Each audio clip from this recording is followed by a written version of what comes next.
Obrigado, Pai, porque somos o alvo da Sua maravilhosa graça.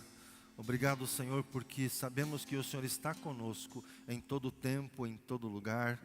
Ainda que passemos pelo vale da sombra da morte, o Senhor está conosco, nos ajudando, nos exortando, nos estimulando, nos ajudando a passar por todas as coisas. Obrigado, Senhor. Obrigado, Senhor, porque temos o privilégio de poder requerer do Senhor para sermos a Tua casa favorita, para nos alegrarmos com o Senhor, para termos comunhão com o Senhor. Muito obrigado, Senhor. Exaltamos ao Senhor, te glorificamos, te bendizemos, Senhor, em nome de Jesus. Amém. Podemos assentar?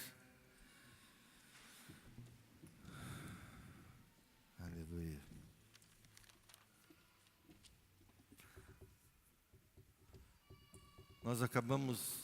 Eu e minha esposa acabamos de voltar de um tempo de férias bem extenso, muito agradável que Deus nos permitiu. Pudemos viajar, pudemos descansar. É bom passear, é bom estar de férias, mas é bom voltar também, né? Rever os amigos, os irmãos, a família.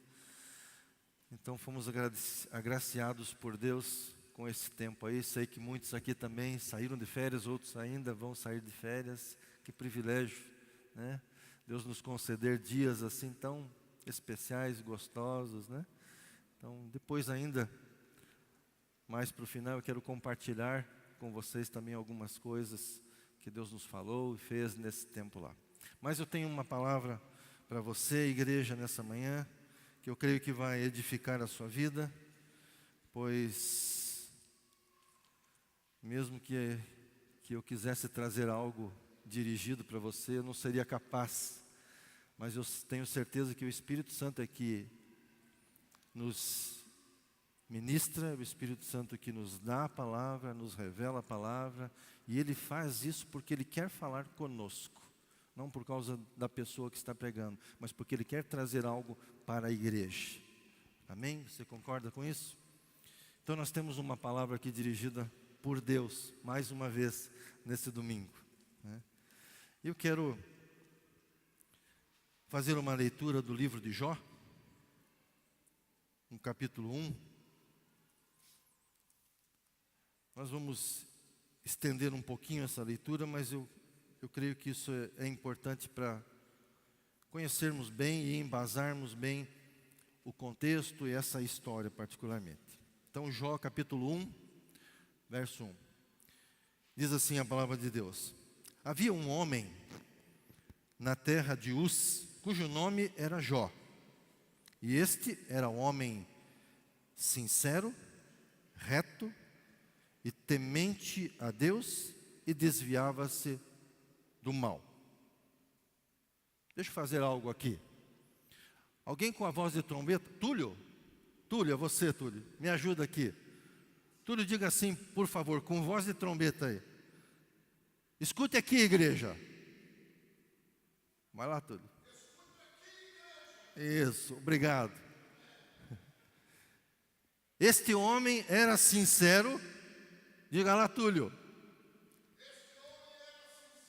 Reto, temente a Deus, e desviava-se do mal. Amém. Obrigado. E nasceram-lhe 7 filhos e 3 filhas. E era o seu gado 7.000 ovelhas, 3.000 camelos, 500 juntas de boi e 500 jumentas. E era também muitíssima a gente do seu serviço, de maneira que este homem era maior que todos do Oriente.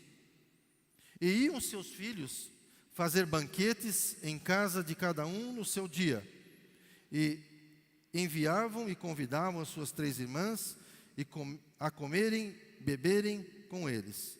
Sucedia, pois, que tendo decorrido o turno de dias de seus banquetes, enviava Jó e os santificava e os levava de madrugada e oferecia holocaustos segundo o número de todos eles, porque dizia Jó: porventura pecaram meus filhos e blasfemaram de Deus no seu coração? Assim Jó fazia continuamente. E vindo um dia que os filhos de Deus vieram apresentar-se perante o Senhor, veio também Satanás entre eles. Então o Senhor disse a Satanás: de onde vens? E Satanás respondeu ao Senhor e disse: de rodear a terra e passear por ela. E disse o Senhor a Satanás: observaste tu a meu servo Jó? Agora eu ia pedir para o Túlio me ajudar, mas ele já fugiu. Então, escute aqui, igreja. Diz assim a palavra: porque ninguém há na terra semelhante a ele, homem sincero e reto, e temente a Deus, e desviando-se do mal. Então respondeu Satanás ao Senhor e disse: porventura teme Jó a Deus de balde ou por nada? Porventura não o cercaste tu de bens a ele e a sua casa e a tudo que tem? A obra das suas mãos abençoaste, e o seu gado está aumentando na terra? Mas estende a tua mão e toca-lhe em tudo quanto tem, e verás se ele não blasfema de ti na tua face. E disse o Senhor a Satanás: eis que tudo o que tem está na tua mão, somente contra ele não estenda a tua mão. E Satanás saiu da presença do Senhor. E sucedeu em seguida, um determinado dia, em que seus filhos e suas filhas comiam e bebiam vinho na casa do seu irmão primogênito, que veio um mensageiro a Jó e lhe disse: os bois lavravam e as jumentas paciam junto a eles. E eis que deram sobre eles os sabeus e os tomaram, e aos moços feriram ao fio da espada. E eu somente escapei para lhe trazer a nova, essa notícia. Estando ainda ele falando, veio outro e disse: fogo de Deus caiu do céu e queimou as ovelhas e os moços e os consumiu. E só eu escapei para te trazer a nova. Estando ainda ele falando, veio outro e disse: ordenando os caldeus 3 bandos, deram sobre os camelos e os tomaram, e os moços feriram ao fio da espada, e só eu escapei para lhe trazer a notícia. Estando ainda ele falando, veio outro e disse: estando teus filhos e as tuas filhas comendo e bebendo vinho em casa de seu irmão primogênito, eis que veio um grande vento da além do deserto, e deu nos 4 cantos da casa, e caiu sobre os jovens, e morreram, e só eu escapei para lhe trazer a nova. Então Jó se levantou, rasgou o seu manto, rapou a sua cabeça, e lançou-se em terra, e o adorou a Deus, e disse a Deus: nu saí do ventre da minha mãe, e nu tornarei para lá. O Senhor o deu, o Senhor o tomou, bendito seja o nome do Senhor. Em tudo isto, Jó não pecou, nem atribuiu a Deus falta alguma. No capítulo 2, inicia-se novamente, Satanás vem à presença de Deus e questiona Deus, né? E Deus apresenta, fala sobre Jó novamente. Aí ele diz, mas Satanás fala assim para Deus: então, pele por pele, tudo que o homem tem, ele dará pela sua vida. Ou seja, Satanás propõe dizer: é o seguinte, agora tudo que ele tem, ele vai dar pela sua vida. E daí Deus permite que o inimigo toque Jó mais uma vez, né? E aí você sabe o que aconteceu? Ele se enche de feridas, que raspa as feridas com caco de telhas, um sofrimento terrível.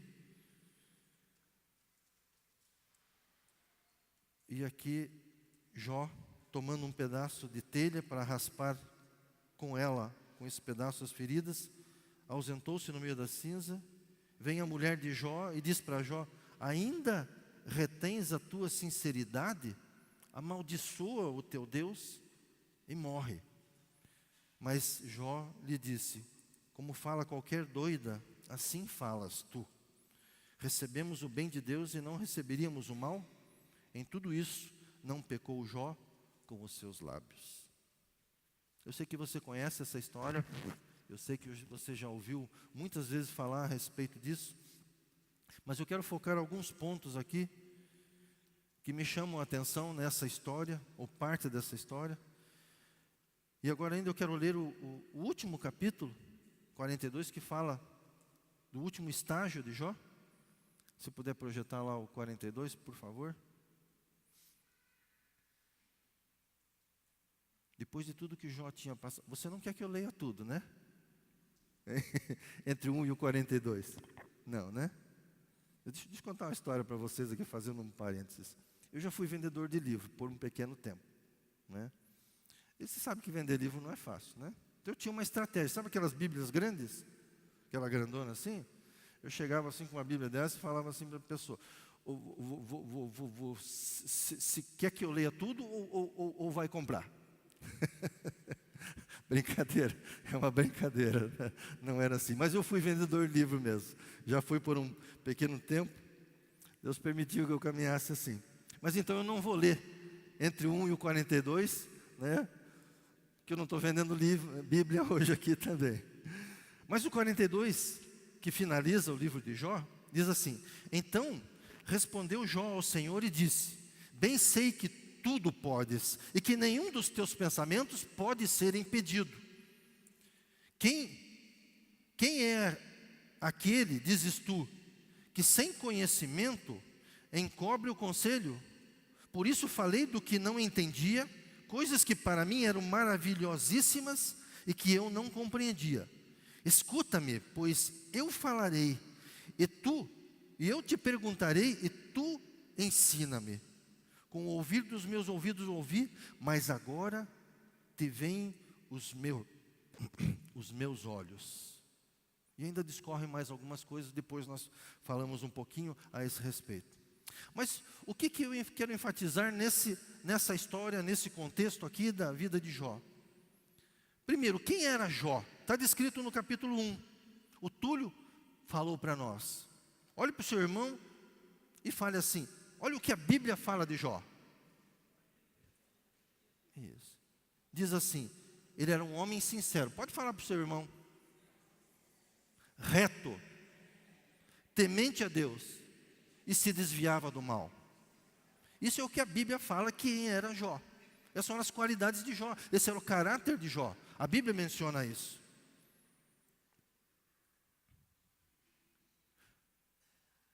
Olha só o que Deus fala a respeito de Jó.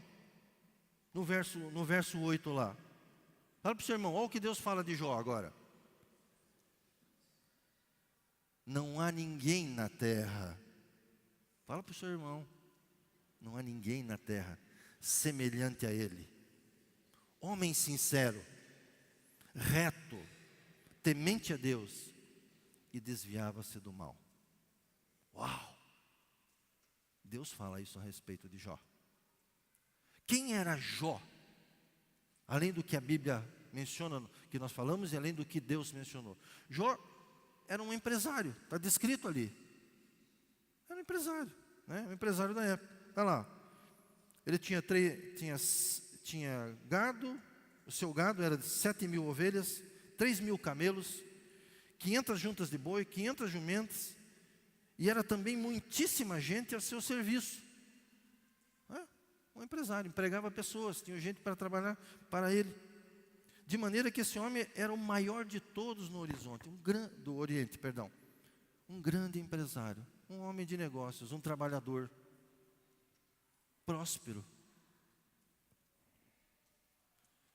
Aí nós olhamos esse contexto, puxa, a Bíblia nos mostra que ele era próspero. A Bíblia nos fala acerca das qualidades, do caráter de Jó. Deus afirma sobre o caráter de Jó, inclusive dizendo que não há outro igual a Jó. Reto, sincero, temente a Deus. Mas na sequência nós vemos um desencadear de fatalidades tão grandes. Nós vemos, teoricamente, a falência da empresa dele, o negócio quebrado, ele perde tudo, perde família, inclusive. É pego nele enfermidades, uma desgraça se abate sobre ele. Um desgraçado. Desculpa a expressão, mas um desgraçado é aquele que não tem Perdeu a graça, está sem a graça. Claro, quando Deus tirou a mão e permitiu que Satanás colocasse a mão sobre ele, Deus tirou a graça de cima dele. E aí ele viveu uma desgraça, uma vida de desgraça.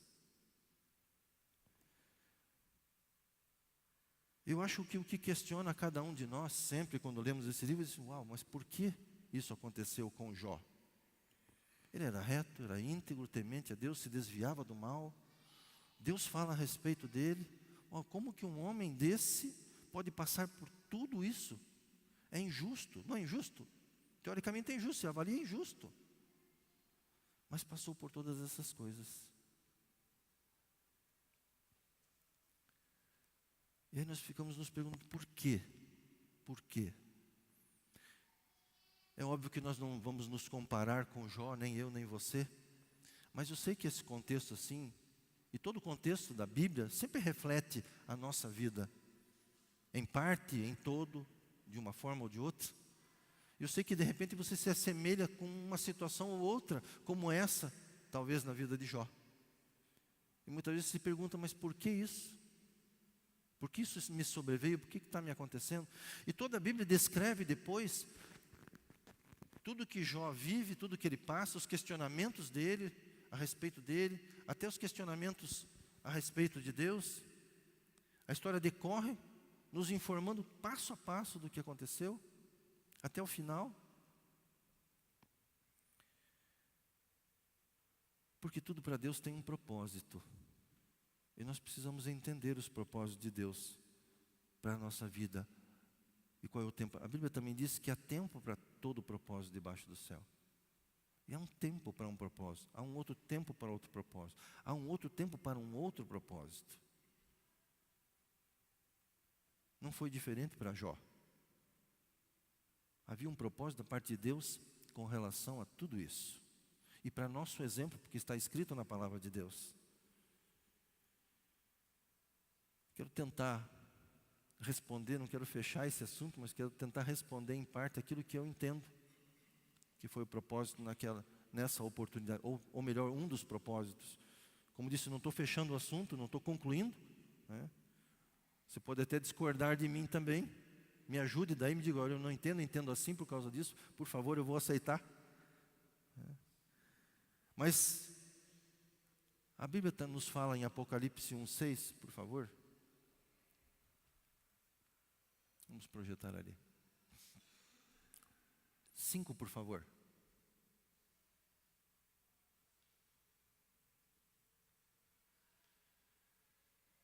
Consegue?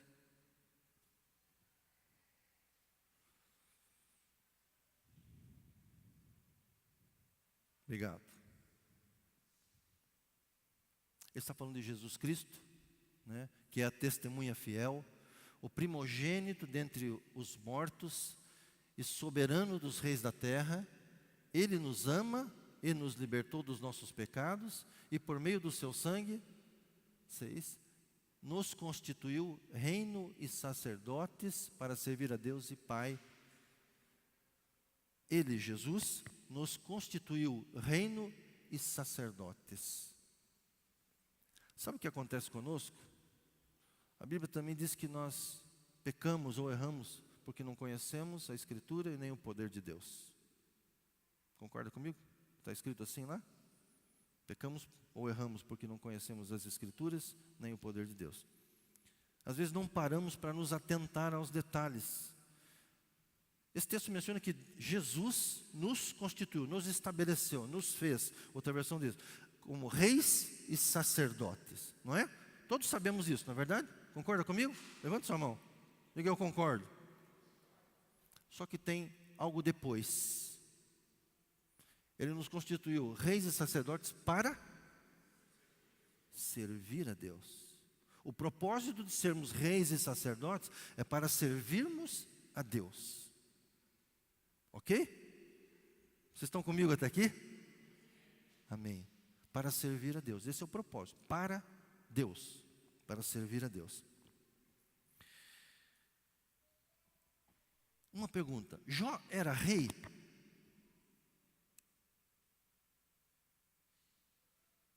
O que faz um rei? governa. Jó governava? Governava. Não era próspero? Não era um líder? Ele não tinha camelos, ovelhas, jumentos, não tinha pessoas a seu serviço? Ele estava governando isso. Ele governava sobre a face da terra desta forma. Concorda comigo? Jó era rei. Jó era sacerdote?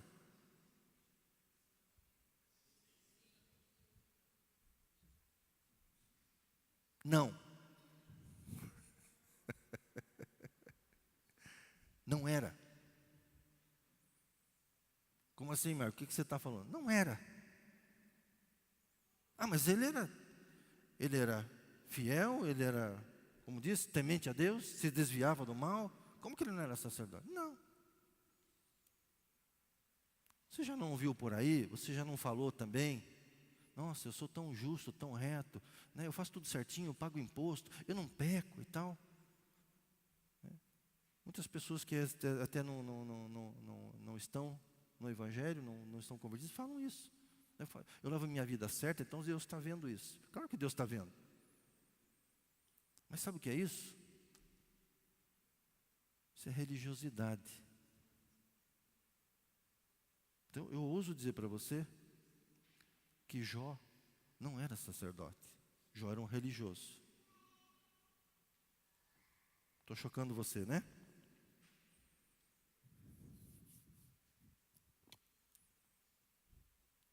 Deixa eu pedir uma ajuda. Carlos, você me dá uma ajuda, por favor? Isso, traz uma cadeira, por gentileza. Deixa eu exemplificar um pouquinho aqui.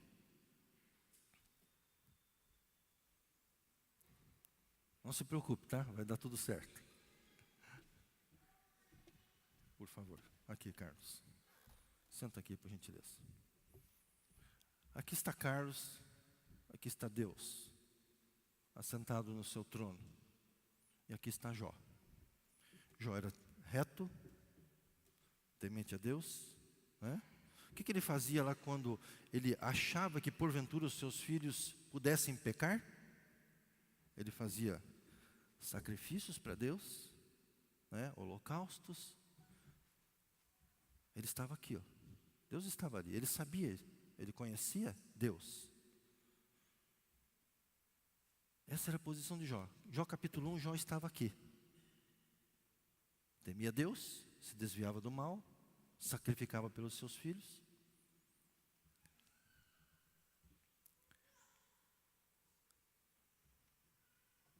Mas Jó não era sacerdote.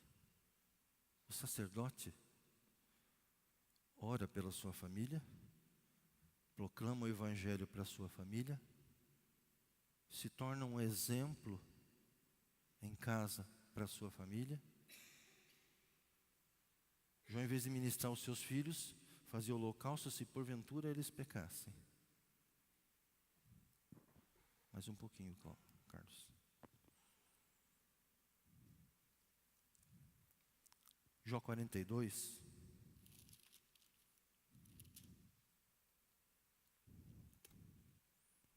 Depois que Jó passa por tudo que passou e compreende, como ele menciona, compreendi muitas coisas maravilhosíssimas, antes falava disso, falava daquilo.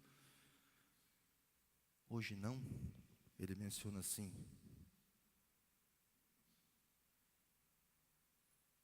olha só o que ele diz: por isso falei do que não entendia, coisas que para mim eram maravilhosíssimas e eu não compreendia. Ele está fazendo um resumo aqui de tudo antes, falando com Deus.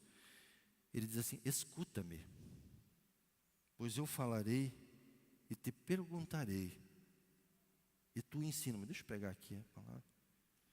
Ele está falando assim: escuta-me. Talvez ele está falando assim também: escuta-me. Não é a posição que eu estou aqui que está representada, tá? Mas ele está aqui na frente de Deus falando assim: escuta-me, pois eu falarei e perguntarei, e tu ensina-me.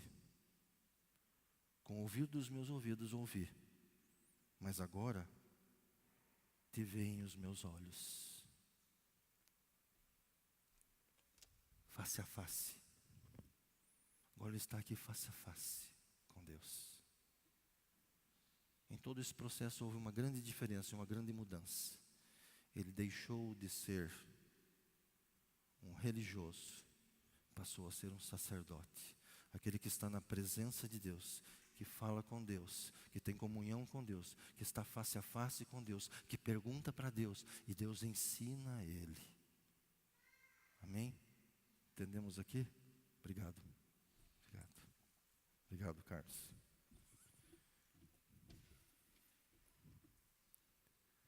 No capítulo 42, se estabeleceu o sacerdócio na vida de Jó.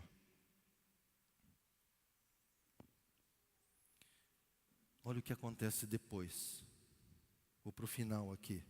42:12. Assim, abençoou o Senhor o último estado de Jó, mais do que o primeiro, porque teve 14.000 ovelhas, 6.000 camelos, 1.000 juntas de boi e 1.000 jumentas. Teve 7 filhos e 3 filhas, e nominou as filhas. E menciona aqui sobre as filhas também que não acharam mulheres tão formosas como elas, né? E depois disso viveu Jó 140 anos e viu seus filhos, os filhos dos seus filhos, até a 4ª geração. Então morreu Jó, velho e farto de dias. Que vida tremenda, né? Morreu velho, não antes do tempo, farto de dias, ou seja, cumpriu todos os seus dias, num estágio muito maior do que o primeiro, né? Ele fala assim que o Senhor abençoou o último estado de Jó mais do que o primeiro. Deus concedeu a ele a plenitude. O que você quer dizer com tudo isso aí, Marco? É simples. Deus nos chamou para ser reis e sacerdotes para Ele. Não havia nada de errado com Jó. Deus reconhece isso, Deus fala a respeito. Só que Jó não tinha um relacionamento face a face com Deus. Então Jó era mais um religioso do que um sacerdote. Quando ele entende tudo isso e se coloca na presença de Deus, conversando, Deus instrui ele. O sacerdote é aquele que assiste à presença de Deus, ou melhor, está na presença de Deus e ouve de Deus e pergunta a Deus, o que eu vou fazer? Qual é o tempo disso? Qual é o tempo daquilo? E Deus responde a ele porque ele está atento a Deus.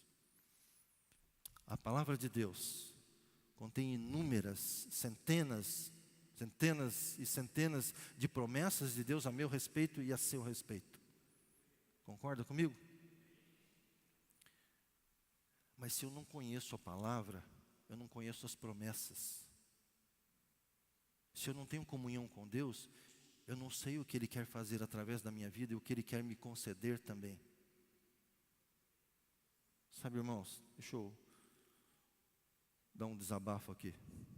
Eu fico meio irado quando as pessoas dizem, eu não consigo ler a Bíblia, eu não consigo orar. Pare com isso. Pare com isso. Pedala. Está fácil colocar Salmo 1 aí? Não é tempo para essas coisas mais. O Espírito Santo, nós somos a casa favorita de Deus, somos a casa favorita, né? O Espírito Santo habita em nós. Ele conhece toda a Escritura, Ele fala conosco, basta que a gente ouça, mas nós precisamos entender. Isso aqui é um testamento, né? O dono da herança escreveu um testamento a meu respeito e a teu favor, e a teu respeito, que somos herdeiros. Ele quer estabelecer as promessas, Ele já estabeleceu, Ele quer que isso seja vivo na sua vida. Conseguimos?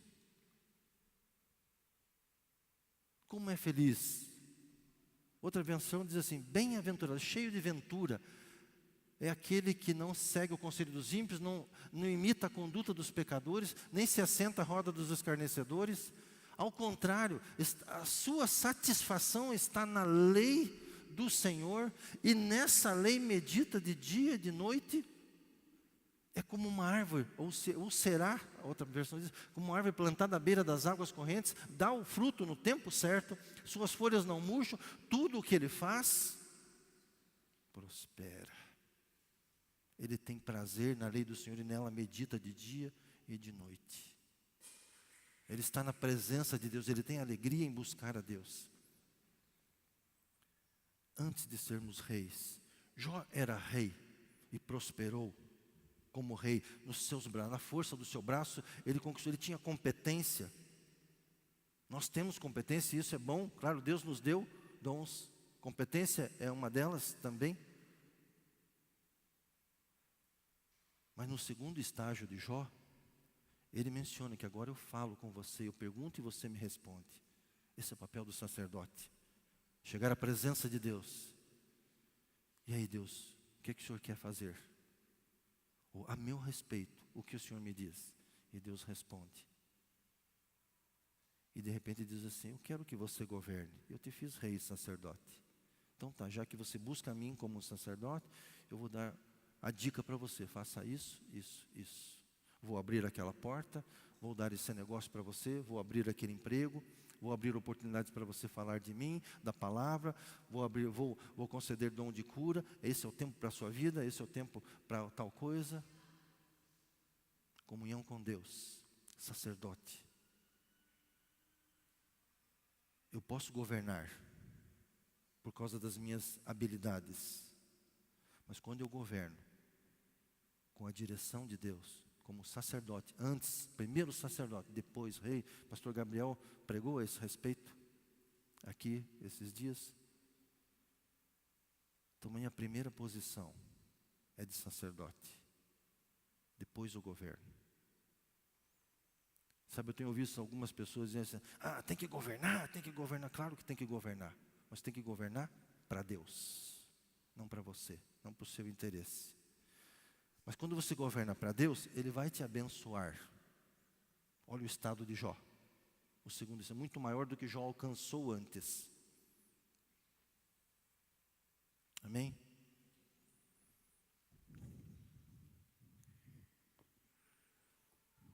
Quando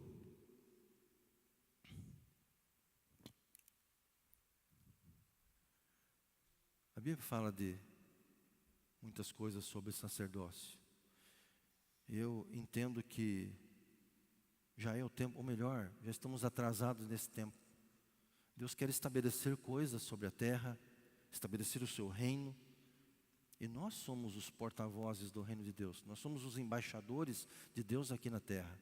É através de nós que Deus vai fazer as coisas, mas Ele vai fazer as coisas através daquele que se dispõe a ouvir o que Ele quer fazer e colocar em prática. E quando se ouve, quando você ouve a vontade de Deus, e a Bíblia diz que ela é boa, perfeita e agradável, portanto é melhor do que nós sequer imaginamos, Deus dá condições para que aquilo se cumpra. Aliás, por exemplo, há alguma coisa impossível para Deus? Deus pode criar as coisas do nada? Basta que Ele diga, haja luz. Chegar a um determinado momento, precisamos pagar o tributo lá, não sei o que. Faz o seguinte, mas não tem, faz o seguinte, pega o peixe lá, abre a boca do peixe, pum, sai o dinheiro. Há alguma coisa impossível para Deus? Deus faz existir alguma coisa, qualquer coisa do nada.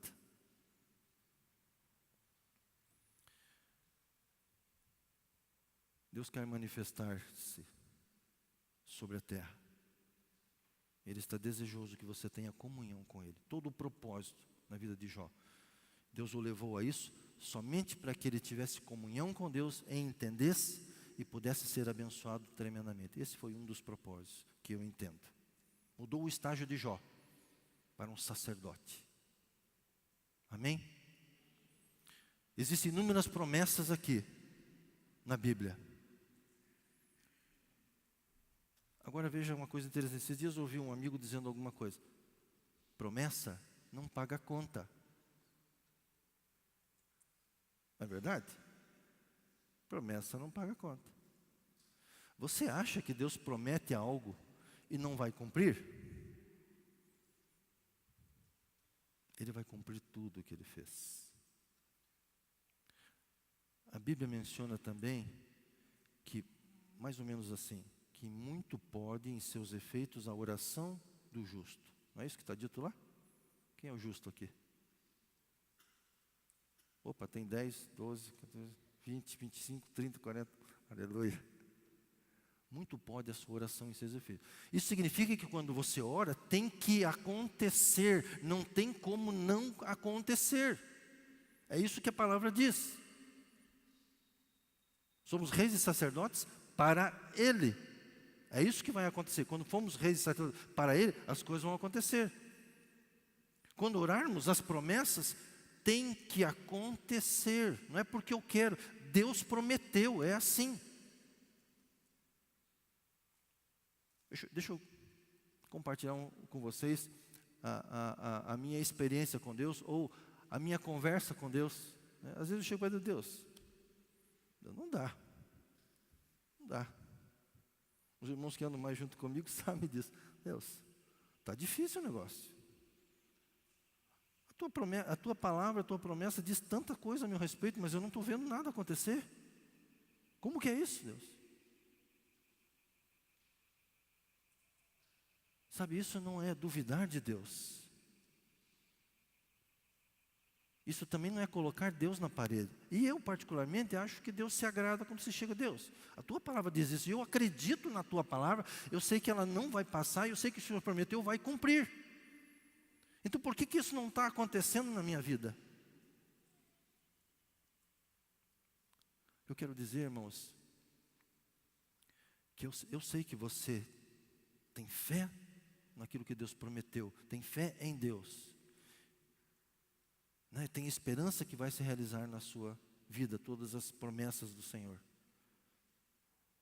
Mas eu entendo que a gente tem que chegar a Deus. É a tua promessa. Nada pode impedir a tua promessa sobre a minha vida, sobre a minha casa, sobre a minha família. Não tem inimigo nenhum, nem pessoa, nem ninguém que possa impedir que a sua promessa aconteça na minha vida. Eu creio que tem que haver em nós uma indisposição, uma insatisfação nesse sentido, não para com Deus, mas para a manifestação das promessas, porque Deus quer manifestar a promessa. Deus quer trazer aquele teu filho para casa. Deus quer livrar aquele teu filho do mundo, do engano, da prostituição, das drogas. Deus quer que a tua vida seja cheia de alegria. Aliás, a palavra diz que o reino de Deus é de paz, de justiça e de alegria. Então Deus quer que você tenha paz, quer que a sua vida seja justificada e quer que você tenha alegria. É isso que Deus planejou para nós. Tudo aquilo que está fora disso não vem de Deus. E não pode prevalecer nas nossas vidas. Então a nossa insatisfação tem que ser Deus. Ou até eu acho que de repente nós devemos começar a orar de forma diferente. Deus, é o seguinte, a sua promessa declara isso a meu respeito. Eu sou ungido pelo Senhor, eu sou justificado pelo Senhor. Eu sei que não tenho mérito nenhum, mas eu sei que o Senhor me ama, eu sei que eu sou alvo da sua maravilhosa graça, eu sei que o Senhor quer manifestar o seu amor sobre a minha vida, sobre a minha casa, sobre a minha família, sobre o meu trabalho. Senhor, eu oro então para que se manifestem as suas promessas na minha vida no dia de hoje.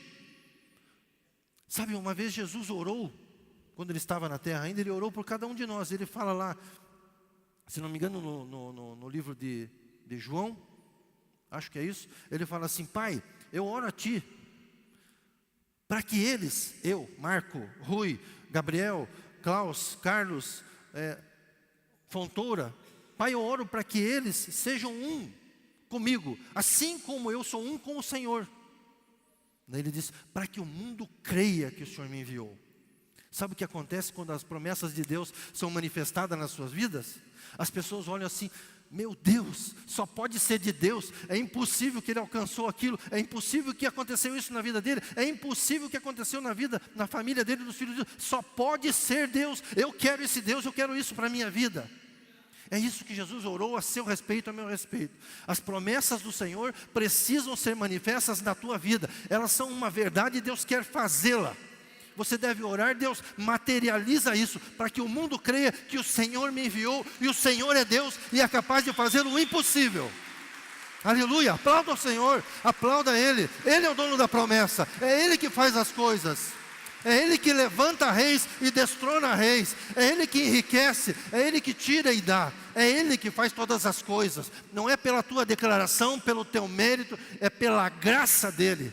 é pela tua comunhão com Ele. É isso que Ele espera de você, filho amado de Deus. Comunhão com Ele, para você ser sacerdote e rei nessa terra, estabelecer o reino dele de paz, justiça e alegria. Esse é o legado que o Senhor tem para a sua vida, para a sua casa, para a sua família, e ninguém pode retirar isso de você. Não há inimigo, não há, Satanás é incapaz de fazê-lo. Esse é o legado que o Senhor preparou para cada um de nós, cheios de promessas. Você quer viver as promessas de Deus? Aleluia, assim vai ser. Assim vai ser. Reivindique da parte de Deus, não por mérito, mas por saber porque Ele quer que isso aconteça na sua vida. Passe a partir de hoje a fazer uma oração diferente. Senhor, eu conheço a Tua palavra, eu creio na Sua palavra, eu creio que o Senhor faz. Senhor, eu oro para que isto aconteça. Amém?